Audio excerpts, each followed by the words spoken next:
भूमिका। अनादिकाल से ही मानव परम शांति, सुख व अमृत की खोज में लगा हुआ है। वह अपने सामर्थ्य के अनुसार प्रयत्न करता आ रहा है, लेकिन उसकी यह चाहत कभी पूर्ण नहीं हो पा रही है। ऐसा इसलिए है कि उसे इस चाहत को प्राप्त करने के मार्ग का पूर्ण ज्ञान नहीं है। सभी प्राणी चाहते हैं कि कोई कार्य न करना पड़े, खाने को स्वादिष्ट भोजन मिले, पहनने को सुंदर वस्त्र मिले, रहने को आलीशान भवन हो, घूमने के लिए सुंदर पार्क हो, मनोरंजन करने के लिए मधुर मधुर संगीत हो, नाचे गाए, खेले कूदें, मौज मस्ती मनाए और कभी बीमार न हो, कभी बूढ़े न हो और कभी मृत्यु न होवे आदि आदि। परंतु जिस संसार में हम रह रहे हैं, यहाँ न तो ऐसा कहीं पर नजर आता है और न ही ऐसा संभव है, क्योंकि यह लोक नाशवान है। इस लोक की हर वस्तु भी नाशवान है और इस लोक का राजा ब्रह्मकाल है, जो 1,00,000 मानव सूक्ष्म शरीर खाता है। उसने सब प्राणियों को कर्म, भ्रम व पाप पुण्य रूपी जाल में उलझाकर 3 लोक के पिंजरे में कैद किए हुए है। कबीर साहेब कहते हैं कि कबीर 3 लोक पिंजरा भया, पाप पुण्य 2 जाल, सभी जीव भोजन भये, एक खाने वाला काल, गरीब एक पापी एक पुनी आया, एक है सूम दलेल रे, बिना भजन कोई काम नहीं आवे, सब है जम की जेल रे। कर्म भ्रम कर्म बराबर सिद्धांत, जैसा करोगे वैसा प्राप्त करोगे यानी भरोगे। भ्रम बराबर संशय युक्त ज्ञान, जो वेदों तथा गीता में काल ब्रह्म ने प्रदान किया है। उदाहरणार्थ, फॉर एग्जाम्पल, गीता अध्याय 15 श्लोक 1 से 4 में तथा अध्याय 4 श्लोक 31, 32, 34, अध्याय 7 श्लोक 18 में गीता ज्ञान दाता ब्रह्म ने कहा है कि यह संसार रूपी वृक्ष है। इसकी जड़ें यानी रूट्स ऊपर हैं तथा तीनों गुण रूपी शाखाएं नीचे हैं। जो इस संसार रूपी वृक्ष के विषय में पूर्ण जानकारी बताए, वह पूर्ण संत अर्थात तत्वदर्शी संत है। जैसे तना कौन प्रभु है, डार कौन तथा तीनों शाखाएं कौन प्रभु है। यहाँ विचार काल में अर्थात जो गीता ज्ञान में तुझे बता रहा हूँ, मुझे इस संसार की रचना का ज्ञान नहीं है, क्योंकि मुझे इसके आदि यानी प्रारंभ का तथा अंत यानी अंतिम सिरे का ज्ञान नहीं है। इसलिए किसी तत्वदर्शी संत की खोज कर उस तत्वदर्शी संत के बताए भक्ति मार्ग यानी वे ऑफ वर्शिप अनुसार साधना करके उस परम पद व परमेश्वर की खोज करनी चाहिए, जहाँ जाने के पश्चात साधक पुनः लौटकर संसार में नहीं आता, अर्थात पूर्ण मोक्ष प्राप्त करता है। जिस पूर्ण परमात्मा से इस संसार रूपी वृक्ष का विस्तार हुआ है, अर्थात जिस परमेश्वर ने इस सृष्टि की रचना की है, उसी की पूजा करनी चाहिए। मैं यानी गीता ज्ञानदाता भी उसी परमेश्वर की शरण में हूँ। गीता अध्याय 3 श्लोक 31-32 में कहा है, गीता में जो ज्ञान दिया है यह मेरा मत यानी विचार है। भले ही यह पूर्ण नहीं है, फिर भी अन्य साधनाएं जो शास्त्र विधि रहित है उनसे श्रेष्ठ है। जो मेरे मत अनुसार साधना नहीं करता, वह व्यर्थ प्रयत्न कर रहा है। पूर्ण परमात्मा की साधना से मिलने वाले लाभ की तुलना में गीता अध्याय 7 श्लोक 18 में गीता ज्ञान दाता ने अपनी साधना से मिलने वाले लाभ को भी अनुत्तम बताया है। इस प्रकार काल ब्रह्म द्वारा बताया ज्ञान धर्म युक्त है। वह नहीं चाहता कि कोई प्राणी इस पिंजरे रूपी कैद से बाहर निकल जाए। वह यह भी नहीं चाहता कि जीव आत्मा को अपने निज घर सतलोक का पता चले। इसलिए वह अपनी त्रिगुणी माया से हर जीव को भ्रमित किए हुए है। फिर मानव को ये उपरोक्त चाहत कहाँ से उत्पन्न हुई है? यहाँ ऐसा कुछ भी नहीं है। यहाँ हम सबने मरना है, सब दुखी व अशांत हैं। जिस स्थिति को हम यहाँ प्राप्त करना चाहते हैं, ऐसी स्थिति में हम अपने निज घर सतलोक में रहते थे। काल ब्रह्म के लोक में स्व इच्छा से आकर फंस गए और अपने निज घर का रास्ता भूल गए। कबीर साहेब कहते हैं कि इच्छा रूपी खेलन आया, ताते सुख सागर नहीं पाया।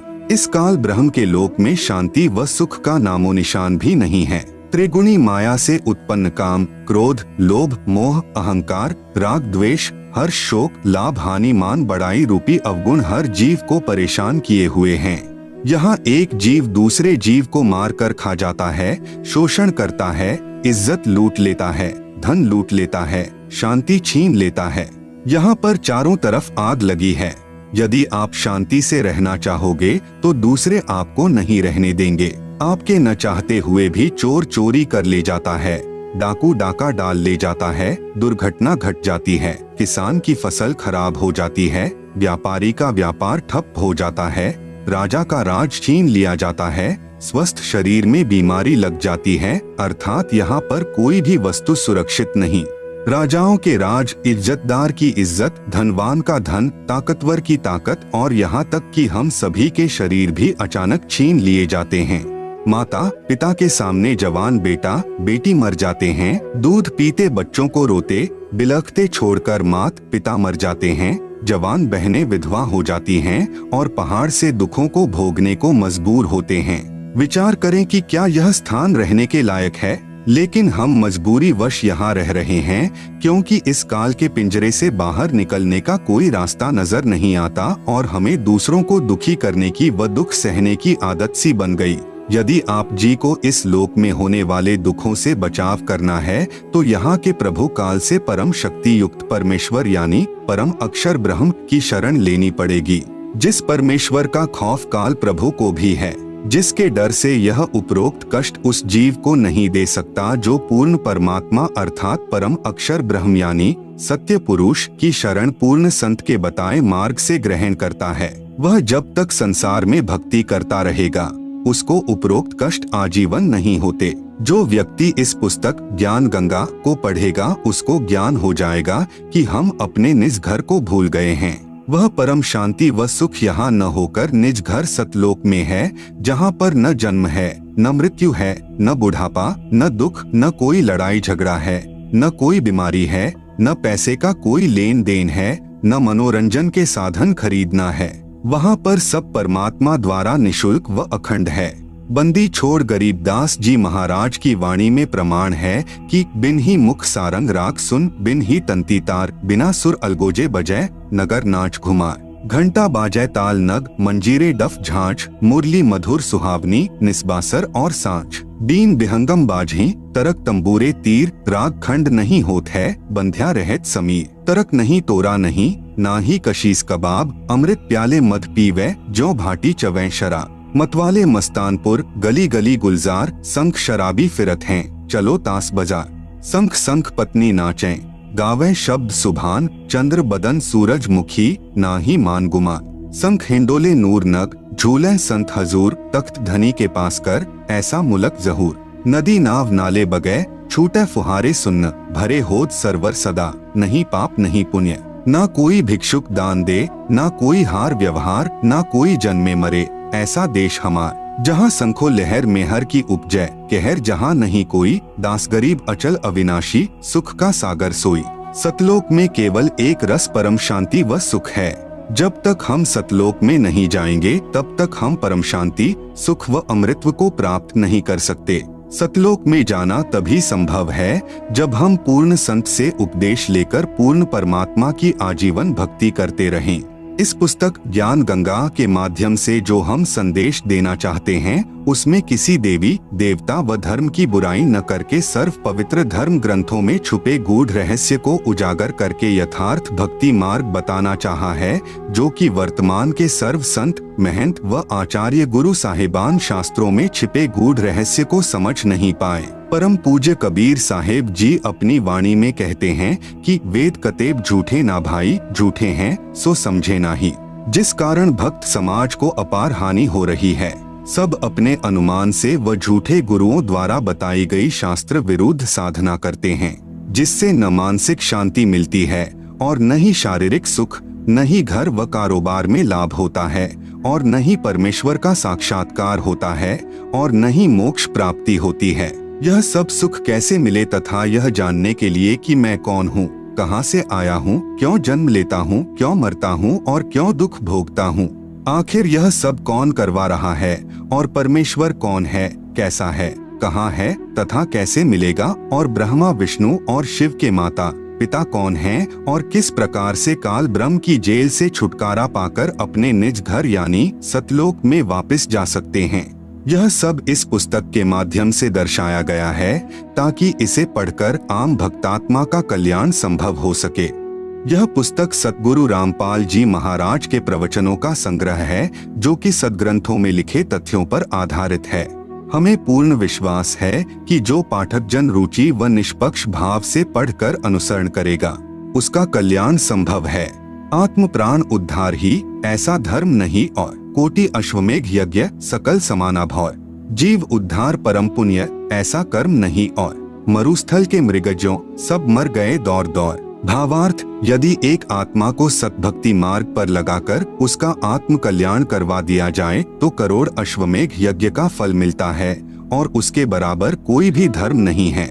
जीवात्मा के उद्धार के लिए किए गए कार्य अर्थात सेवा से श्रेष्ठ कोई भी कार्य नहीं है।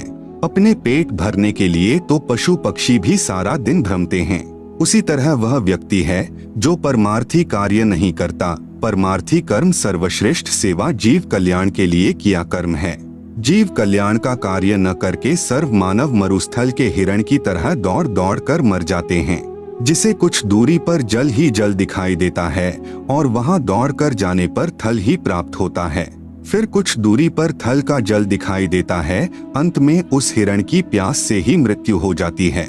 ठीक इसी प्रकार जो प्राणी इस काल लोक में जहां हम रह रहे हैं वे उस हिरण के समान सुख की आशा करते हैं, जैसे निसंतान सोचता है संतान होने पर सुखी हो जाऊंगा। संतान वालों से पूछे तो उनकी अनेकों समस्याएं सुनने को मिलेंगी। निर्धन व्यक्ति सोचता है कि धन हो जाए तो मैं सुखी हो जाऊं। जब धनवानों की कुशल जानने के लिए प्रश्न करोगे तो ढेर सारी परेशानियां सुनने को मिलेंगी। कोई राज्य प्राप्ति से सुख मानता है, यह उसकी महाभूल है। राजा यानी मंत्री, मुख्यमंत्री, प्रधानमंत्री, राष्ट्रपति को स्वप्न में भी सुख नहीं होता। जैसे 4-5 सदस्यों के परिवार का मुखिया अपने परिवार के प्रबंध में कितना परेशान रहता है, राजा तो एक क्षेत्र का मुखिया होता है, उसके प्रबंध में सुख स्वप्न में भी नहीं होता। राजा लोग शराब पीकर कुछ गम भुलाते हैं, माया इकट्ठा करने के लिए जनता से कर यानी टैक्स लेते हैं। फिर अगले जन्मों में जो राजा सत्य भक्ति नहीं करते, पशु योनियों को प्राप्त होकर प्रत्येक व्यक्ति से वसूले कर यानी टैक्स को उनके पशु बनकर लौटाते हैं। जो व्यक्ति मनमुखी होकर तथा झूठे गुरुओं से दीक्षित होकर भक्ति तथा धर्म करते हैं, वे सोचते हैं कि भविष्य में सुख होगा, लेकिन इसके विपरीत दुख ही प्राप्त होता है। कबीर साहब कहते हैं कि मेरा यह ज्ञान ऐसा है कि यदि ज्ञानी पुरुष होगा तो इसे सुनकर हृदय में बसा लेगा और यदि मूर्ख होगा तो उसकी समझ से बाहर है। कबीर, ज्ञानी हो तो हृदय लगाई, मूर्ख हो तो गम ना पाई। अधिक जानकारी के लिए कृपया प्रवेश करें इस पुस्तक ज्ञान गंगा में। इस पुस्तक को पढ़कर सुप्रीम कोर्ट के वरिष्ठ अधिवक्ता श्री सुरेश चंद्र ने कहा, इस पुस्तक का नाम तो ज्ञान सागर होना चाहिए। कलयुग में सत्ययुग, संत रामपाल जी के सत्संग वचनों से उद्घृत। सत्ययुग उस समय को कहते हैं जिस युग में अधर्म नहीं होता, शांति होती है, पिता से पहले पुत्र की मृत्यु नहीं होती, स्त्री विधवा नहीं होती, रोग रहित शरीर होता है, सर्व मानव भक्ति करते हैं, परमात्मा से डरने वाले होते हैं क्योंकि वे आध्यात्मिक ज्ञान के सर्व कर्मों से परिचित होते हैं, मन कर्म वचन से किसी को पीड़ा नहीं देते तथा दुराचारी नहीं होते, जति सती स्त्री पुरुष होते हैं, वृक्षों की अधिकता होती है, सर्व मनुष्य वेदों के आधार से भक्ति करते हैं। वर्तमान में कलयुग है, इसमें अधर्म बढ़ चुका है। कलयुग में मानव की भक्ति के प्रति आस्था कम हो जाती है या तो भक्ति करते ही नहीं, यदि करते हैं तो शास्त्र विधि त्याग कर मनमानी भक्ति करते हैं, जो श्रीमद् भगवत गीता अध्याय 16 श्लोक 23-24 में वर्जित हैं, जिस कारण से परमात्मा से जो लाभ वांछित होता है वह प्राप्त नहीं होता। इसलिए अधिकतर मनुष्य नास्तिक हो जाते हैं। धनी बनने के लिए रिश्वत, चोरी, डाके डालने को माध्यम बनाते हैं, परंतु यह विधि धन लाभ की न होने के कारण परमात्मा के दोषी हो जाते हैं तथा प्राकृतिक कष्टों को झेलते हैं। परमेश्वर के विधान को मानव भूल जाता है कि किस्मत से अधिक प्राप्त नहीं हो सकता। यदि अन्य अवैध विधि से धन प्राप्त कर लिया तो वह रहेगा नहीं। जैसे एक व्यक्ति अपने पुत्र को सुखी देखने के लिए अवैध विधि से धन प्राप्ति करता था, कुछ दिनों पश्चात उसके पुत्र के दोनों गुर्दे खराब हो गए। जैसे तैसे करके गुर्दे बदलवाए 3 लाख रुपए खर्च हुआ। जो धन अवैध विधि से जोड़ा था वह सर्व खर्च हो गया तथा कुछ रुपए कर्जा भी हो गया। फिर लड़के का विवाह किया। 6 महीने के पश्चात बस दुर्घटना में इकलौता पुत्र मृत्यु को प्राप्त हुआ। अब न तो पुत्र रहा और न ही अवैध विधि से अर्जित किया गया धन। शेष क्या रहा? अवैध विधि से धन संग्रह करने में किए हुए पाप जो अभी शेष हैं, उनको भोगने के लिए जिससे पैसे ऐंठे थे, उनका पशु यानी गधा, बैल, गाय बनकर पूरे करेगा। परंतु परम अक्षर ब्रह्म की शास्त्रानुकूल साधना करने वाले भक्त की किस्मत को परमेश्वर बदल देता है, क्योंकि परमेश्वर के गुणों में लिखा है कि परमात्मा निर्धन को धनवान बना देता है। सत्ययुग में कोई भी प्राणी मांस, तंबाकू, मदिरा सेवन नहीं करता, क्योंकि वे इनसे होने वाले पापों से परिचित होते हैं। मांस खाना पाप है। एक समय एक संत अपने शिष्य के साथ कहीं जा रहा था। वहाँ पर एक मछियारा तालाब से मछलियाँ पकड़ रहा था। मछलियाँ जल से बाहर तड़फ तड़फ कर प्राण त्याग रही थी। शिष्य ने पूछा, हे गुरुदेव, इस अपराधी प्राणी को क्या दंड मिलेगा? गुरुजी ने कहा, बेटा, समय आने पर बताऊंगा। 4-5 वर्ष के पश्चात दोनों गुरु शिष्य कहीं जाने के लिए जंगल से गुजर रहे थे। वहाँ पर एक हाथी का बच्चा चिल्ला रहा था। उछल कूद करते समय हाथी का बच्चा 2 निकट उगे वृक्षों के बीच में फंस गया। वह निकल तो गया, परंतु निकलने के प्रयत्न में उसका सर्व शरीर छिल गया था तथा उसके शरीर में जख्म हो गए थे। उसके सारे शरीर में कीड़े चल रहे थे जो उसको नोच रहे थे।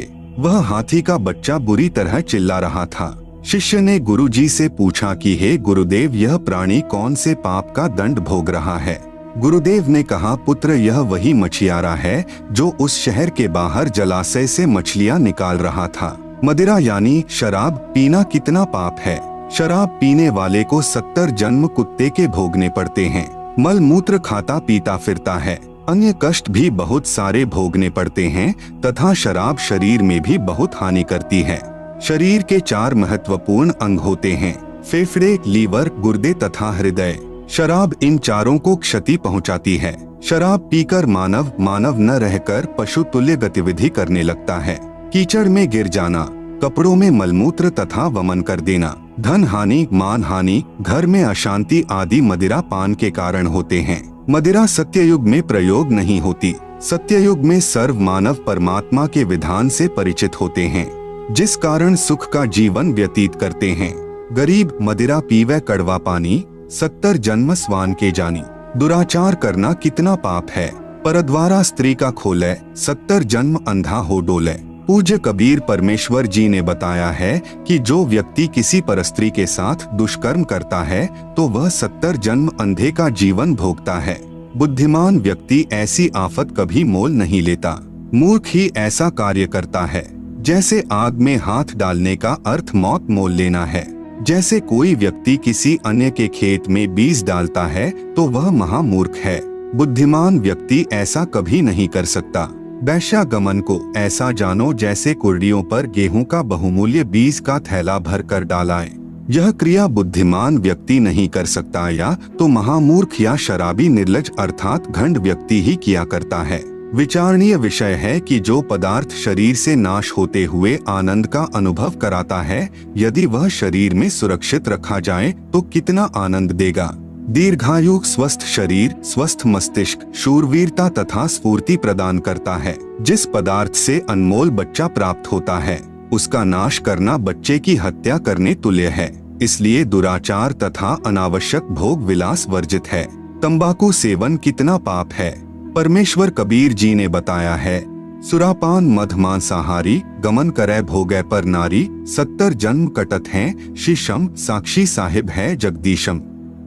पर द्वारा स्त्री का खोले, 70 जन्म अंधा हो डोले। 100 नारी जारी करे, सुरापान 100 बार, एक चिलम हुक्का भरे, डूबे काली धार। जैसे कि ऊपर वर्णन किया है कि एक बार शराब पीने वाला 70 जन्म कुत्ते का जीवन भोगता है, फिर मल मूत्र खाता पीता फिरता है। परस्त्री गमन करने वाला 70 जन्म अंधे के भोगता है। मांस खाने वाला भी महाकष्ट का भागी होता है। उपरोक्त सर्व पाप 100 बार करने वाले को जो पाप होता है, वह एक बार हुक्का पीने वाले अर्थात तंबाकू सेवन करने वाले को सहयोग देने वाले को होता है। तंबाकू सेवन करने वाले हुक्का, सिगरेट, बीड़ी या अन्य विधि से सेवन करने वाले तंबाकू खाने वालों को क्या पाप लगेगा? घोर पाप का भागी होगा। एक व्यक्ति जो तंबाकू सेवन करता है जब वह हुक्का या बीड़ी सिगरेट पीकर धुआं छोड़ता है तो वह धुआं उसके छोटे छोटे बच्चों के शरीर में प्रवेश करके हानि करता है। वे बच्चे फिर शीघ्र बुराई को ग्रहण करते हैं तथा उनका स्वास्थ्य भी बिगड़ जाता है। अवतार की परिभाषा। अवतार का अर्थ है ऊंचे स्थान से नीचे स्थान पर उतरना। विशेषकर यह शुभ शब्द उन उत्तम आत्माओं के लिए प्रयोग किया जाता है जो धरती पर कुछ अद्भुत कार्य करते हैं, जिनको परमात्मा की ओर से भेजा हुआ मानते हैं या स्वयं परमात्मा ही का पृथ्वी पर आगमन मानते हैं। श्रीमद् भगवत गीता अध्याय 15 श्लोक 1 से 4 तथा 16-17 में 3 पुरुषों यानी प्रभुओं का ज्ञान है। नंबर 1, क्षर पुरुष जिसे ब्रह्म भी कहते हैं, जिसका ओम नाम साधना का है, जिसका प्रमाण गीता अध्याय 8 श्लोक 13 में है। नंबर 2, अक्षर पुरुष जिसको परब्रह्म भी कहते हैं, जिसकी साधना का मंत्र तत् जो सांकेतिक है, प्रमाण गीता अध्याय 17 श्लोक 23 में है। नंबर 3, उत्तम पुरुष तू अन्य मतलब श्रेष्ठ पुरुष परमात्मा तो उपरोक्त दोनों पुरुषों यानी क्षर पुरुष तथा अक्षर पुरुष से अन्य है। वह परम अक्षर पुरुष है जिसे गीता अध्याय 8 श्लोक 1 के उत्तर में अध्याय 8 के श्लोक 3 में कहा है कि वह परम अक्षर ब्रह्म है। इसका जाप सत है जो सांकेतिक है। इसी परमेश्वर की प्राप्ति से साधक को परम शांति तथा सनातन परमधाम प्राप्त होगा। प्रमाण गीता अध्याय 18 श्लोक 62 में यह परमेश्वर यानी परम अक्षर ब्रह्म गीता ज्ञान दाता से भिन्न है। अधिक ज्ञान प्राप्ति के लिए कृपया पुस्तक धरती पर अवतार सतलोक आश्रम बरवाला से प्राप्त करें। अवतार 2 प्रकार के होते हैं, जैसे ऊपर कहा गया है। अब आप जी को पता चला कि मुख्य रूप से 3 पुरुष यानी प्रभु है, जिनका उल्लेख ऊपर कर दिया गया है। हमारे लिए मुख्य रूप से 2 प्रभुओं की भूमिका रहती है। नंबर 1, क्षर पुरुष यानी ब्रह्म जो गीता अध्याय 11 श्लोक 32 में अपने आप को काल कहता है। नंबर 2, परम अक्षर पुरुष यानी परम अक्षर ब्रह्म जिसके विषय में गीता अध्याय 8 श्लोक 3 तथा 8, 9, 10 में तथा गीता अध्याय 18 श्लोक 62 अध्याय 15 श्लोक 1 से 4 तथा 17 में कहा है। ब्रह्म यानी काल के अवतारों की जानकारी। गीता अध्याय 4 का श्लोक 7, यदा यदा हि धर्मस्य ग्लानिर्भवति भारत अभ्युत्थानमधर्मस्य तदात्मानं सृजाम्यहम्। यदा यदा हि धर्मस्य ग्लानिः भवति भारत अभ्युत्थानम् अधर्मस्य तदा आत्मानं सृजामि अहम्। अनुवाद भारत यानी हे भारत, यदा यदा यानी जब जब, धर्मस्य यानी धर्म की, ग्लानियः यानी हानि और अधर्मस्य यानी अधर्म की, अभ्युत्थानम यानी वृद्धि, भवति यानी होती है, तदा यानी तब, तब ही यानी ही, अहम यानी मैं, आत्मानम यानी अपना अंश, अवतार, सृजामि यानी रचता हूँ अर्थात उत्पन्न करता हूँ। जैसे श्रीमद् भगवत गीता अध्याय 4 श्लोक 7 में गीता ज्ञान दाता ने कहा है कि जब जब धर्म में घृणा उत्पन्न होती है, धर्म की हानि होती है तथा अधर्म की वृद्धि होती है, तो मैं काल यानी ब्रह्म यानी क्षर पुरुष अपने अंश अवतार सृजन करता हूँ अर्थात उत्पन्न करता हूँ। जैसे श्री रामचंद्र जी तथा श्री कृष्ण चंद्र जी को काल ब्रह्म ने ही पृथ्वी पर उत्पन्न किया था, जो स्वयं श्री विष्णु जी ही माने जाते हैं। इनके अतिरिक्त 8 अवतार और कहे गए हैं, जो श्री विष्णु जी स्वयं नहीं आते अपितु अपने लोक से अपने कृपा पात्र पवित्र आत्मा को भेजते हैं। वे भी अवतार कहलाते हैं। कहीं कहीं पर 25 अवतारों का भी उल्लेख पुराणों में आता है। काल ब्रह्म यानी क्षर पुरुष के भेजे हुए अवतार पृथ्वी पर बढ़े अधर्म का नाश कत्लेआम अर्थात संहार करके करते हैं।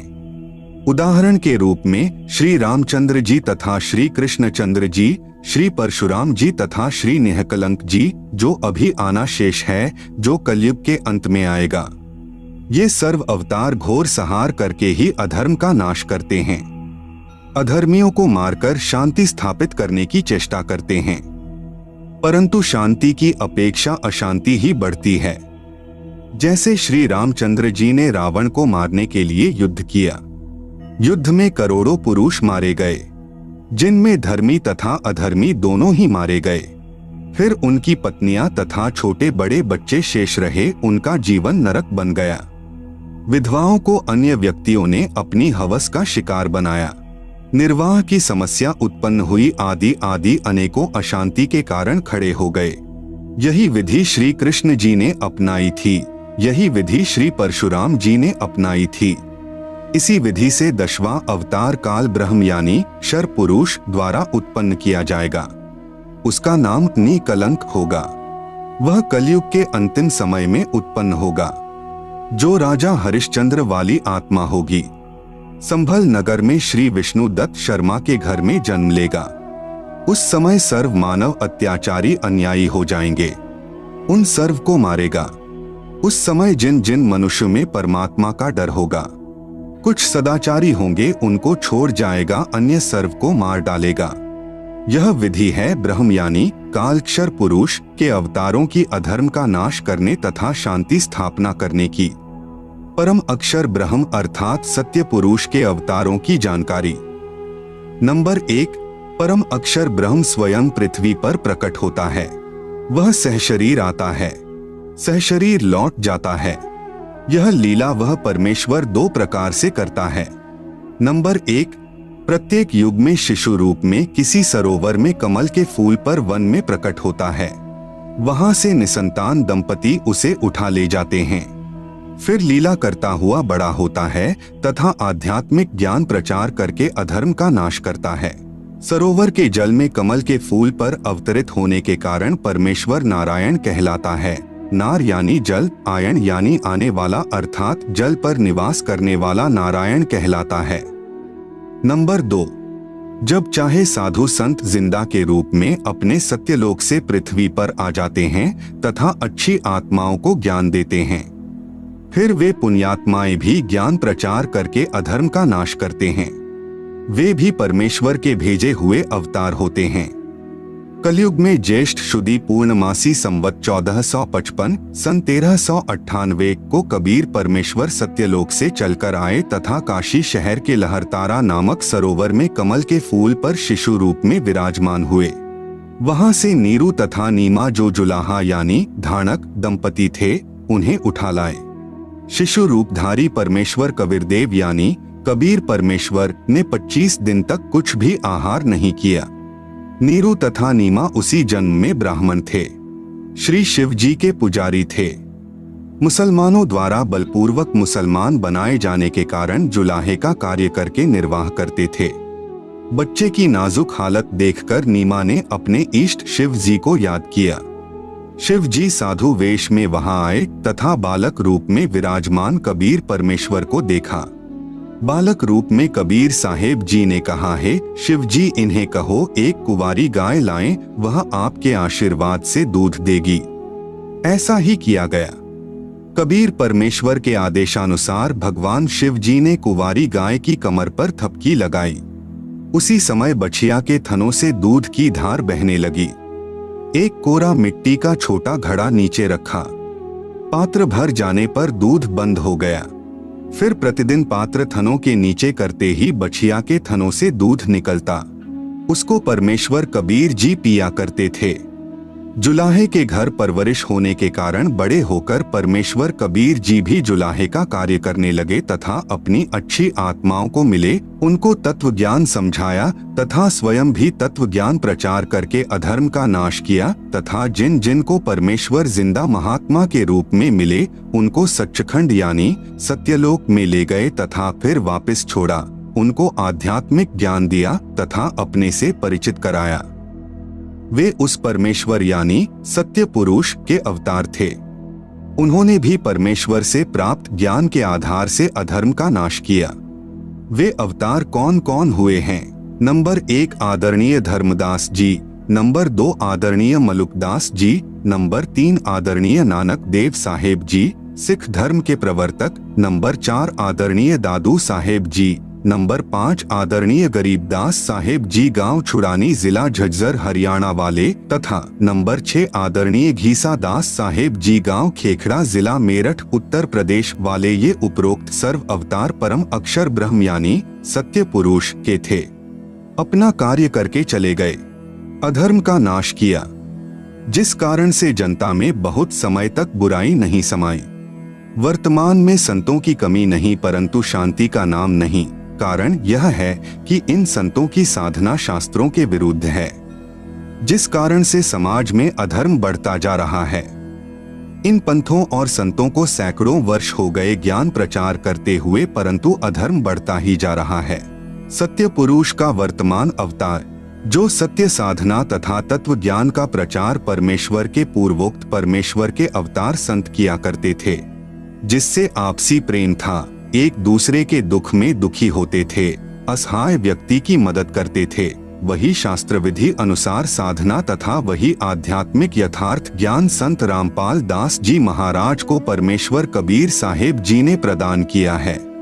मार्च 1997 को फाल्गुन मास की शुक्ल प्रथमा को दिन के 10 बजे जिंदा महात्मा के रूप में सत्यलोक से आकर संत रामपाल दास जी महाराज को सतनाम तथा सारनाम दान करने का आदेश देकर अंतर्ध्यान हो गए। संत रामपाल दास जी महाराज भी परमेश्वर यानी परम अक्षर ब्रह्म के उन अवतारों में से एक हैं जो आध्यात्मिक ज्ञान के द्वारा अधर्म का नाश करते हैं। अब विश्व में शांति होगी। सर्व धर्म तथा पंथों के व्यक्ति एक होकर आपस में प्रेम से रहा करेंगे। राजनेता भी निर्भिमानी, न्यायकारी तथा परमात्मा से डरकर कार्य करने वाले होंगे। जनता के सेवक बनकर निष्पक्ष कार्य किया करेंगे। धरती पर पुनः सत्ययुग जैसी स्थिति होगी। वर्तमान में धरती पर वह अवतार संत रामपाल दास जी हैं। अब घर घर में परमेश्वर के ज्ञान की चर्चा होगी। जहां गांव व शहरों में तथा पार्कों में बैठकर ताश खेलते हैं, कोई राजनीतिक बातें करता है, कोई अपने पुत्रों तथा पुत्र वधुओं की अच्छे या निकम्मे होने की चर्चा करते हैं, वहां परमेश्वर की महिमा की चर्चा होगी तथा ज्ञान गंगा पुस्तक में लिखे ज्ञान पर विचार हुआ करेगा। परमात्मा की महिमा करने मात्र से भी जीव पुण्य का भागी बनता है। फिर शास्त्र विधि अनुसार साधना करके जीवन सुखी बनाएंगे तथा आत्म कल्याण कराएंगे। धरती पर कलयुग में सत्ययुग जैसा समय आएगा। संत रामपाल दास जी महाराज ही वर्तमान में वास्तव में धरती पर अवतार हैं। अधिक जानकारी के लिए कृपया पढ़े पुस्तक धरती पर अवतार संपूर्ण। अमेरिका की महिला भविष्यवक्ता फ्लोरेंस की महत्वपूर्ण भविष्यवाणी। अमेरिका की विश्वविख्यात भविष्यवक्ता फ्लोरेंस ने अपनी भविष्यवाणियों में कई बार भारत का जिक्र किया है। The fall of sensational culture नाम की अपनी पुस्तक में उन्होंने लिखा है कि सन 2000 आते आते प्राकृतिक संतुलन भयावह रूप से बिगड़ेगा। लोगों में आक्रोश की प्रबल भावना होगी। दुराचार पराकाष्ठा पर होगा। पश्चिमी देशों के विलासितापूर्ण जीवन जीने वालों में निराशा, बेचैनी और अशांति होगी। अतृप्त अभिलाषाएं और जोर पकड़ेगी, जिससे उनमें आपसी कटुता बढ़ेगी। चारों ओर हिंसा और बर्बरता का वातावरण होगा। ऐसा वातावरण होगा कि चारों ओर हाहाकार मच जाएगा। लेकिन भारत से उठने वाली एक नई विचारधारा इस घातक वातावरण को समाप्त कर देगी। वह विचारधारा वैज्ञानिक दृष्टि से सामंजस्य और भाईचारे का महत्व समझाएगी। वह यह भी समझाएगी कि धर्म और विज्ञान में आपस में विरोध नहीं है। आध्यात्मिकता की उच्चता और भौतिकता का खोखलापन सबके सामने उजागर करेगी। मध्यम वर्ग उस विचारधारा से बहुत अधिक प्रभावित होगा। यह वर्ग समाज के सभी वर्गों को अच्छे समाज के निर्माण के लिए उत्प्रेरित करेगा। यह विचारधारा पूरे विश्व में चमत्कारी परिवर्तन लाएगी। मुझे अपनी छठी अतीन्द्रिय शक्ति से यह एहसास हो रहा है कि इस विचारधारा को जन्म देने वाला वह महान संत भारत में जन्म ले चुका है। उस संत के ओजस्वी व्यक्तित्व का प्रभाव सबको चमत्कृत करेगा। उसकी विचारधारा अध्यात्म के कम होते जा रहे प्रभाव को फिर से नई स्फूर्ति देगी। चारों ओर आध्यात्मिक वातावरण होगा। संत की विचारधारा से प्रभावित लोग विश्व के कल्याण के लिए पश्चिम की ओर चलेंगे। धीरे धीरे एशिया, यूरोप और अमेरिका पर पूरी तरह छा जाएंगे। उस संत की विचारधारा से पूरा विश्व प्रभावित होगा और उनके चरण चिन्हों पर चलेगा। पश्चिमी देश के लोग उन्हें ईसा, मुसलमान उन्हें एक सच्चा रहनुमा और एशिया के लोग उन्हें भगवान का अवतार मानेंगे। उस महान संत की विचारधारा से बौद्धिक क्रांति होगी। बुद्धिजीवियों की मान्यताएं बदलेंगी।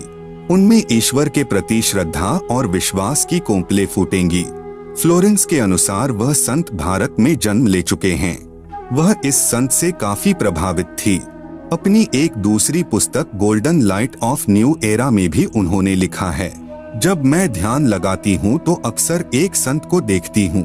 गौर वर्ण का है, सफेद बाल हैं, उसके मुख पर न दाढ़ी है न मूछ है। उस संत के ललाट पर गजब का तेज होता है। उनके ललाट पर आकाश से एक नक्षत्र के प्रकाश की किरणें निरंतर बरसती रहती हैं। मैं देखती हूँ कि वह संत अपनी कल्याणकारी विचारधारा तथा अपने सच्चरित्र प्रबल अनुयायियों की शक्ति से संपूर्ण विश्व में नए ज्ञान का प्रकाश फैला रहे हैं। वह संत अपनी शक्ति निरंतर बढ़ा रहे हैं। उनमें इतनी शक्ति है कि वह प्राकृतिक परिवर्तन भी कर सकते हैं। वह अपना कार्य वैज्ञानिक ढंग से करेंगे। उनकी कृपा और प्रयत्नों से मानवीय सभ्यता में नई जागृति आएगी। विश्व के समस्त जन समूह में नई चेतना का संचार होगा। लोक शक्ति का एक नया रूप उभर कर सामने आएगा, जो सत्ताधारियों की मनमानियों पर अंकुश लगा देगा। मनोचिकित्सक तथा सम्मोहन कला के विश्व प्रसिद्ध ज्ञाता डॉक्टर मोरे बर्सटीन की फ्लोरेंस से अच्छी दोस्ती थी। एक बार फ्लोरेंस ने उनसे भी कहा था, डॉक्टर, वह समय बड़ी तेजी से नजदीक आ रहा है जब सत्ता लोलुप राजनेताओं की अपेक्षा आप जैसे समाज सेवकों की बातें समाज अधिक ध्यान से सुनेगा। 21वीं सदी के आते आते एक नई विचारधारा पूरे विश्व को प्रभावित करेगी। हर राष्ट्र में सच्चरित्र धार्मिक लोगों का संगठन लोगों के दिमाग में बैठी गलत मान्यताओं को बदल देगा। यह विचारधारा भारत से प्रस्फुटित होंगी, वहीं से पूरे विश्व में फैलेगी। मैं उस पवित्र स्थान पर एक प्रचंड तपस्वी को देख रही हूँ, जिसका तेज बड़ी तेजी से फैल रहा है। मनुष्य में सोए देवत्व को जगाने तथा धरती का स्वर्ग जैसा बनाने के लिए वह संत दिन रात प्रयत्न कर रहे हैं। एक पत्रकार ने 1964 में फ्लोरेंस से पूछा था कि क्या वह दुनिया का भविष्य बता सकती है। फ्लोरेंस ने इसके जवाब में कहा था, 1970 की शुरुआत व्यापक उथल पुथल के साथ होगी। 1979-80 के बाद ऐसे ऐसे भूकंप आएंगे कि न्यूजर्सी का कुछ हिस्सा तथा यूरोप का और एशिया के कई देशों के स्थान भूकंप से विदीर्ण हो जाएंगे। कुछ जलमग्न भी हो जाएंगे।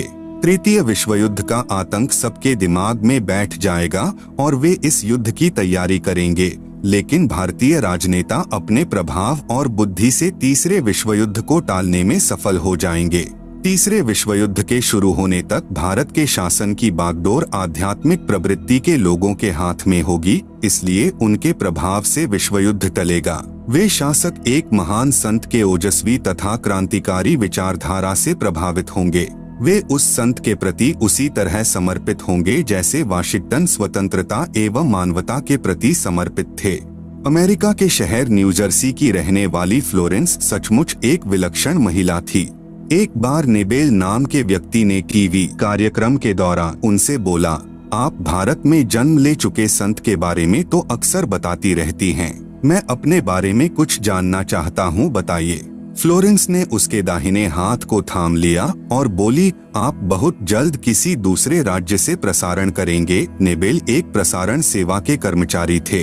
फ्लोरेंस की इस बात पर वह हंसने लगे। कुछ क्षण बाद बोले, आपने मुझसे यह अच्छा मजाक किया।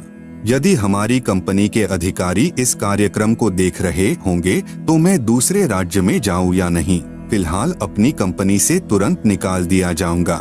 कुछ ही मिनटों के बाद टीवी के कंट्रोल रूम का फोन घनघना उठा। फोन नेबेल के लिए था। उनकी कंपनी के जनरल मैनेजर उनसे बात करना चाहते थे। नेबेल ने जब फोन उठाया तो उन्होंने कहा, हमने न्यूयॉर्क से प्रसारण करने का काम शुरू करने का निर्णय लिया है, वहां तुम्हें ही भेजा जाएगा। अभी यह बात गुप्त रखना, इसकी घोषणा कल की जाएगी। मैं टीवी पर फ्लोरेंस के साथ तुम्हारी बातचीत देख रहा था। फ्लोरेंस ने तुम्हारे विषय में जो बताया है वह पूरी तरह सच है। आश्चर्य है कि उन्हें यह बात कैसे मालूम हो गई। नेबेल फ्लोरेंस का चेहरा देखता रह गया। कुछ पत्रकारों ने उनसे एक बार पूछा था कि वह भविष्य को कैसे देख लेती हैं तथा गायब व्यक्ति या वस्तुओं का पता कैसे लगा लेती हैं, तो फ्लोरेंस ने बताया, मुझे स्वयं नहीं मालूम कि ऐसा कैसे संभव हो जाता है। मैं भविष्य के विषय में एक बहुत महत्वपूर्ण बात बता रही हूँ। 20वीं शताब्दी के अंत में भारतवर्ष से एक प्रकाश निकलेगा। यह प्रकाश पूरी दुनिया को उन दैवी शक्तियों के विषय में जानकारी देगा जो अब तक हम सभी के लिए रहस्यमय बनी हुई हैं। देवी शक्तियों की जानकारी जो संत रामपाल दास जी महाराज द्वारा बताई गई हैं। कृपया पढ़ें इसी पुस्तक के पृष्ठ 22 पर। सृष्टि रचना, एक दिव्य महापुरुष द्वारा यह प्रकाश पूरे विश्व में फैलेगा। वह सभी को सतमार्ग पर चलने की प्रेरणा देगा। समस्त दुनिया में एक नई सोच की ज्योति फैलेगी। जब मैं ध्यानावस्था में होती हूँ तो अक्सर यह दिव्य महापुरुष मुझे दिखाई देते हैं। फ्लोरेंस ने बार बार इस संत या दिव्य महापुरुष का जिक्र किया है। साथ ही यह भी बताया है कि उत्तरी भारतवर्ष के एक पवित्र स्थान पर वह मौजूद हैं। सज्जनों, उपरोक्त भविष्यवाणी तथा वर्तमान वाणी है जो परम संत रामपाल महाराज जी पर खरी उतरती है तथा इसी का समर्थन अन्य भविष्यवाणियां भी करती है जो आगे लिखी हैं। भाई बाले वाली जन्म साखी में प्रमाण। एक महापुरुष के विषय में भाई बाले वाली जन्म साखी में प्रहलाद भक्त की भविष्यवाणी। भाई बाले वाली जन्म साखी में लिखा गया विवरण स्पष्ट करता है कि संत रामपाल दास जी महाराज ही वह अवतार है जिन्हें परमेश्वर कबीर जी तथा संत नानक जी के पश्चात पंजाब की धरती पर अवतरित होना था। संत रामपाल दास जी महाराज 8 सितंबर सन 1951 को गांव धनाना, जिला सोनीपत, हरियाणा प्रांत, उस समय पंजाब प्रांत, भारत की पवित्र धरती पर श्री नंदराम जाट के घर जाट वर्ण में श्रीमती इंदिरा देवी की कोख से जन्मे। इस विषय में जन्म साखी भाई बाले वाली हिंदी वाली में जिसके प्रकाशक हैं भाई जवाहर सिंह कृपाल सिंह एंड कंपनी पुस्तकावाले, बाजार माई सेवा, अमृतसर, पंजाब तथा पंजाबी वाली के प्रकाशक है भाई जवाहर सिंह कृपाल सिंह पुस्तकावाले, गली 8 बाग रामानंद, अमृतसर, पंजाब। इसमें लिखा अमर लेख इस प्रकार है। एक समय भाई बाला तथा मर्दाना को साथ लेकर सतगुरु नानक देव जी भक्त प्रहलाद जी के लोक में गए जो पृथ्वी से कई लाख कोस दूर अंतरिक्ष में है। प्रहलाद ने कहा कि हे नानक जी, आपको परमात्मा ने दिव्य दृष्टि दी तथा कलयुग में बड़ा भक्त बनाया है। आपका कलयुग में बहुत प्रताप होगा। यहाँ पर प्रहलाद के लोक में पहले कबीर जी आए थे या आज आप आए हो, एक और आएगा जो आप दोनों जैसा ही महापुरुष होगा। इन तीनों के अतिरिक्त यहाँ मेरे लोक में कोई नहीं आ सकता। भक्त बहुत हो चुके हैं, आगे भी होंगे, परंतु यहाँ मेरे लोक में वही पहुँच सकता है जो इन जैसी महिमा वाला होगा और कोई नहीं। इसलिए इन तीनों के अतिरिक्त यहाँ कोई नहीं आ सकता। मर्दाने ने पूछा कि हे प्रहलाद जी, कबीर जी जुलाहा थे, नानक जी खत्री हैं, वह तीसरा किस वर्ण यानी जाति से तथा किस धरती पर अवतरित होगा? प्रहलाद भक्त ने कहा, भाई सुन, नानक जी के सच्चखंड जाने के सैकड़ों वर्ष पश्चात पंजाब की धरती पर जाट वर्ण में जन्म लेगा तथा उसका प्रचार क्षेत्र शहर बरवाला होगा। लेख समाप्त। विवेचन, संत रामपाल दास जी महाराज वही अवतार हैं जो अन्य प्रमाणों के साथ साथ जन्म साखी में लिखे वर्णन पर खरे उतरते हैं। जन्म साखी में 100 वर्ष के पश्चात लिखा है। यहाँ पर सैकड़ों वर्ष पश्चात कहा गया था, जिसको पंजाबी भाषा में लिखते समय 100 वर्ष ही लिख दिया, क्योंकि मर्दाना ने पूछा था कि वह कौन से युग में नजदीक ही आएगा। तब भक्त प्रहलाद ने कहा कि श्री नानक जी के सैकड़ों वर्ष पश्चात कल युग में ही वह संत जाट वर्ण में जन्म लेगा। इसीलिए यहाँ 100 वर्ष के स्थान पर सैकड़ों वर्षों ही न्यायोचित है तथा प्रचार क्षेत्र बरवाला के स्थान पर बटाला लिखा गया है। इसके दो कारण हो सकते हैं कि शहर बरवाला, जिला हिसार, हरियाणा उस समय पंजाब प्रांत में सुप्रसिद्ध नहीं था तथा बटाला शहर पंजाब प्रांत में प्रसिद्ध था। लेखनकर्ता ने इस कारण से बरवाला के स्थान पर बटाला लिख दिया। दूसरा, प्रिंट करते समय हालेक की जगह हटालेक प्रिंट हो गया है। एक और विशेष विचारणीय पहलू है कि पंजाब के बटाला शहर में कोई भी जाट संत नहीं हुआ है। जो इन महापुरुषों यानी परमेश्वर कबीर देव जी व श्री नानक देव जी के समान महिमावान तथा इनके समान ज्ञानवान हुआ हो। इस आधार से तथा अन्य प्रमाणों के आधार से तथा इस जन्म साखी के आधार से स्पष्ट है कि वह तीसरे महापुरुष संत रामपाल दास जी महाराज हैं तथा इनका आध्यात्मिक ज्ञान भी इन दोनों महापुरुषों यानी परमेश्वर कबीर जी तथा श्री नानक देव जी से मेल खाता है। आप देखेंगे दोनों फोटो कापी जो जन्म साखी भाई बाले वाली जो कि एक पंजाबी भाषा में है तथा दूसरी हिंदी में है जो कि पंजाबी भाषा से ही अनुवादित है। इसमें कुछ प्रकरण ठीक नहीं लिखा है।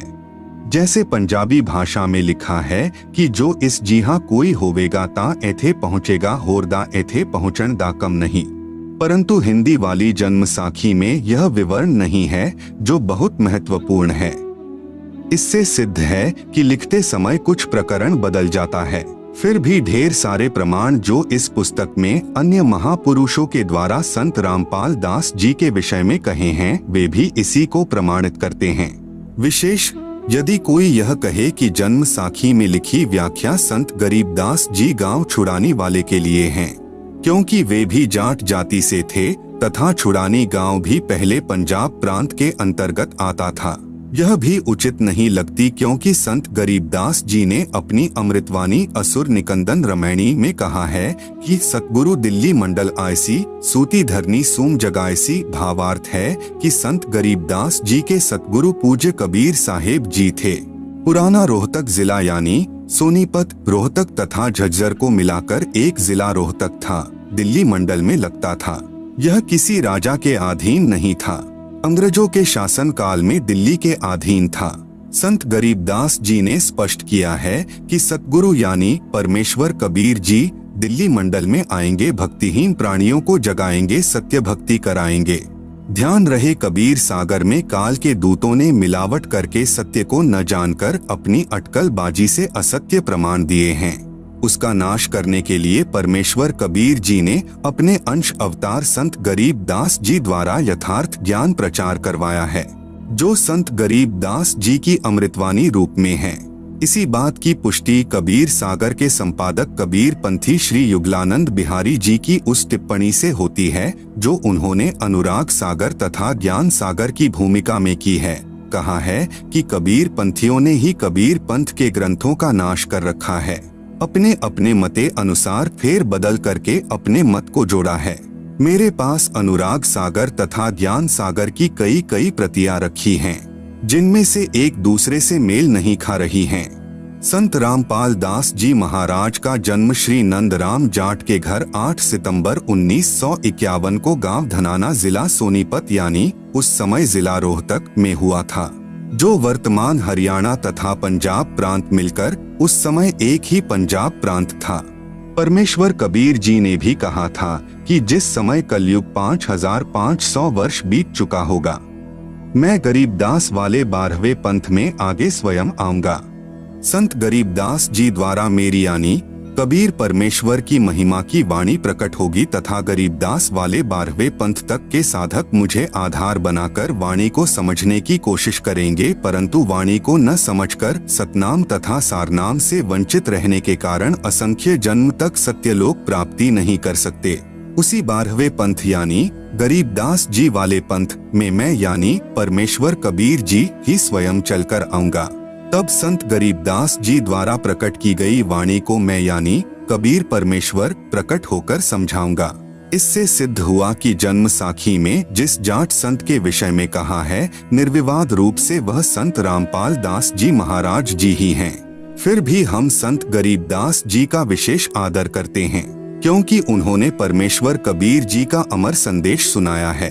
यदि कोई भ्रम उत्पन्न करे कि 10 गुरु साहिबानों में से भी किसी की ओर संकेत हो सकता है, इसके लिए स्मरण रहे कि 10 सिख गुरु साहिबानों में से कोई भी जाट वर्ण से नहीं थे। दूसरे सिख गुरु श्री अंगद देव जी खत्री थे, तीसरे गुरु जी श्री अमरदास जी भी खत्री थे, चौथे गुरु जी श्री रामदास जी खत्री थे तथा 5वें गुरु जी श्री अर्जुन देव जी से लेकर 10वें तथा अंतिम श्री गुरु गोविंद सिंह जी तक श्री गुरु रामदास जी की संतान अर्थात खत्री थे। फिर भी हम सभी सिख गुरु साहिबानों का विशेष आदर करते हैं। संत रामपाल दास जी महाराज कहते हैं, जीव हमारी जाति है, मानव धर्म हमारा। हिंदू मुस्लिम सिख ईसाई धर्म नहीं कोई न्यारा। परमेश्वर कबीर जी ने कहा है, जाति ना पूछो संत की, पूछ लीजिए ज्ञान। मोल करो तलवार का, पड़ी रहें दो म्यान। कृपया प्रमाण के लिए देखें फोटो कॉपी जन्म साखी पंजाबी गुरुमुखी पंजाबी भाषा वाली तथा हिंदी वाली दोनों में आप जी सहज में समझ सकते हो कि वास्तविकता क्या है। जन्म साखियों के प्रकाशक हैं भाई जवाहर सिंह कृपाल सिंह, अमृतसर पंजाब। कृपया देखें फोटो कॉपी जन्म साखी भाई बाले वाली पंजाबी भाषा वाली के पृष्ठ 272 की। कृपया देखें फोटो कॉपी जन्म साखी भाई बाले वाली के पृष्ठ 273 की। कृपया देखें फोटो कॉपी जन्म साखी भाई बाले वाली हिंदी वाली के पृष्ठ 305 की। प्रश्न 1, संस्कृत के विद्वान शास्त्री ने कहा कि आपके गुरु संत रामपाल दास जी महाराज संस्कृत नहीं पढ़े हैं। आप कहते हो कि उन्होंने श्रीमद्भगवत गीता का यथार्थ अनुवाद करके भक्तों को बताते हैं। यह कभी नहीं हो सकता। उत्तर, संत रामपाल दास जी महाराज के भक्त ने उत्तर दिया, शास्त्री जी उसी को परमेश्वर का अवतार कहते हैं, जो भाषा का ज्ञान न होते हुए यथार्थ अनुवाद कर दें। क्योंकि परमेश्वर सर्वज्ञ है, उन्हीं गुणों से युक्त उसका भेजा हुआ अवतार होता है। वह अवतार संत रामपाल दास जी महाराज जी हैं। आप तो केवल वेदों और गीता के अनुवाद से अचंभित हैं। संत रामपाल दास जी महाराज ने तो बाइबल तथा कुरान को यथार्थ रूप में बताया है, जिसे ईसाई धर्म के वर्तमान के फादर व पादरी तथा मुसलमान धर्म के मुल्ला व काजी भी नहीं समझ सके। आप सुन रहे हैं जगत गुरु तत्वदर्शी संत रामपाल जी महाराज द्वारा लिखित पुस्तक ज्ञान गंगा का पेज नंबर 1, भक्ति मर्यादा। जीव हमारी जाति है, मानव धर्म हमारा। हिंदू मुस्लिम सिख ईसाई धर्म नहीं कोई न्यारा। प्रिय भक्तजनों, आज से लगभग 5000 वर्ष पहले कोई भी धर्म या अन्य संप्रदाय नहीं था। न हिंदू, न मुस्लिम, न सिख और न ईसाई थे। केवल मानव धर्म था। सभी का एक ही मानव धर्म था और है। लेकिन जैसे जैसे कलयुग का प्रभाव बढ़ता गया, वैसे वैसे हमारे में मतभेद होता गया।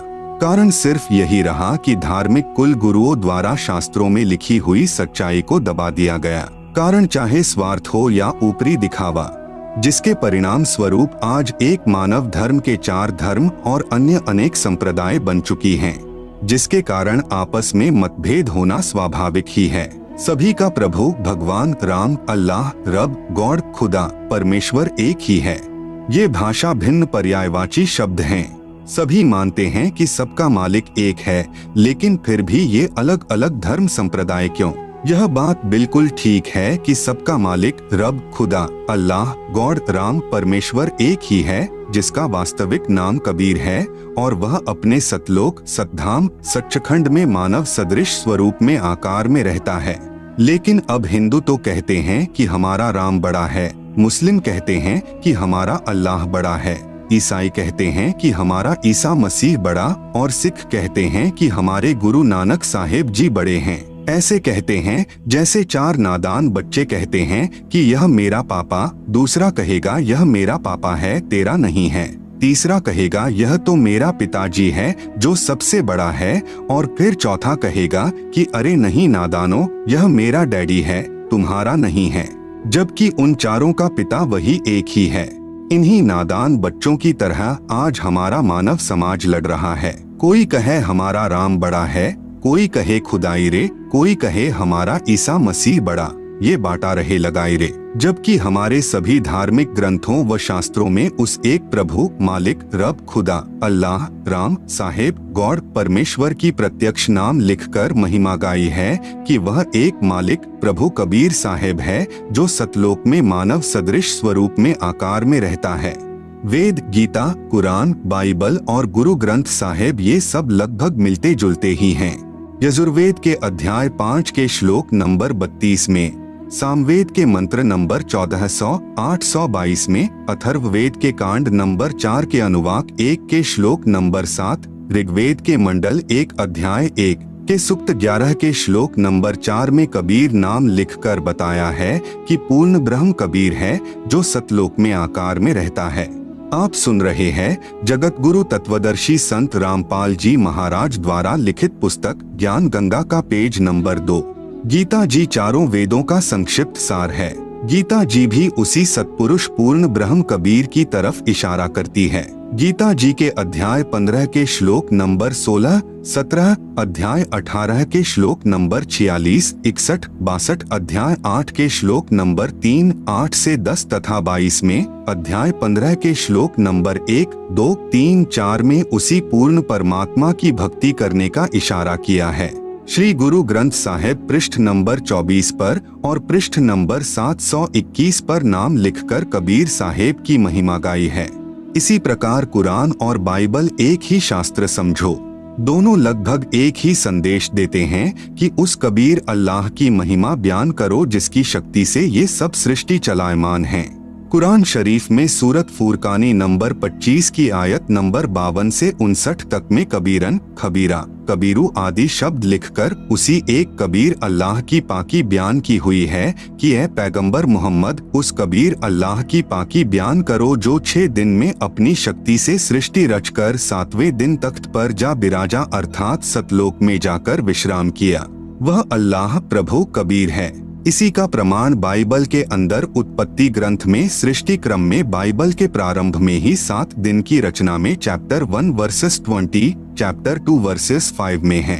सभी संतों व ग्रंथों का सार यही है कि पूर्ण गुरु जिसके पास तीनों नाम हो और नाम देने का अधिकार भी हो, उससे नाम लेकर जीव को जन्म मृत्यु रूपी रोग से छुटकारा पाना चाहिए। क्योंकि हमारा उद्देश्य आपको काल की कारागार से छुटवाकर अपने मूल मालिक कबीरदेव यानी कबीर साहेब के सतलोक को प्राप्त करवाना है। कबीरदेव ने अपनी वाणी में कहा है कि एक जीव को काल साधना से हटाकर पूर्ण गुरु के पास लाकर सत उपदेश दिलाने का पुण्य इतना होता है कि जितना करोड़ गाय बकरे आदि प्राणियों को कसाई से छुटवाने का होता है। क्योंकि यह अबोध मानव शरीरधारी प्राणी गलत गुरुओं द्वारा बताई गई शास्त्र विरुद्ध साधना से काल के जाल में फंसा रहकर न जाने कितने दुखदायी 84 लाख योनियों के कष्ट को झेलता रहता है। जब यह जीवात्मा कबीरदेव यानी कबीर साहेब की शरण में पूरे गुरु के माध्यम से आ जाती है, नाम से जुड़ जाती है, तो फिर इसका जन्म तथा मृत्यु का कष्ट सदा के लिए समाप्त हो जाता है और सतलोक में वास्तविक परम शांति को प्राप्त करता है। अब प्रश्न आता है कि आजकल गुरु ज्यादा से ज्यादा शिष्य बनाकर अपनी योग्यता का प्रमाण दिखाते हैं, अर्थात हर कोई 4 कथा सीख लेता है और कहता है कि मैं भी नाम दे देता हूँ और भोली आत्माओं को काल के जाल में डाल देता है। चूंकि शास्त्रों के विरुद्ध नाम उपदेश देने वाले और जपने वाले सभी निश्चित ही नरक के अधिकारी होंगे और उनको नरक में उल्टा लटकाया जाएगा। यह कथन शास्त्र यानी गीता, वेद व सर्व ग्रंथ ही बताते हैं। इसी कथन को सिद्ध करने के लिए एक संक्षिप्त कथा बताता हूँ।